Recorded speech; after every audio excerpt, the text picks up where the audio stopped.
வாக்குக்கு காசு கொடுத்து வாக்கை வாங்குற முறை இருக்கு. அப்படிங்கும்போது ஜனநாயகம்ங்கிறது ஒரு வெற்று வார்த்தையாயிருக்கு. இப்போ பணத்தை கொடுத்து பதவியை வாங்கி கொள்ளலாம்ங்கிற நிலை அது அங்கே மக்களுக்கான சேவைங்கிறது செத்து போயிருக்கு.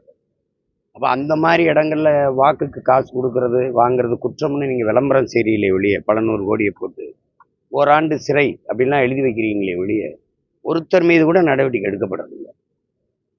வாக்குக்கு காசு கொடுக்குற வேட்பாளரை ஒரு 10 ஆண்டுக்கு தேர்தலில் நிற்க தடைன்னு கொண்டு பாருங்களேன், அந்த முறை ஒழியும்.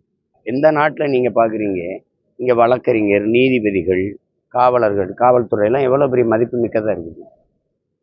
அப்போ அந்த உங்களுக்கு சிறையெல்லாம் பெருசாக கட்டப்படுது அப்படின்னா, இந்த சமூகம் குற்ற சமூகமாக வளர்ந்து கொண்டிருக்குன்னு அர்த்தம். எந்த தேசத்தில் நீதிபதி தெய்வமாக போற்றப்படுறானோ அந்த நாடு குற்ற சமூகம் தானே.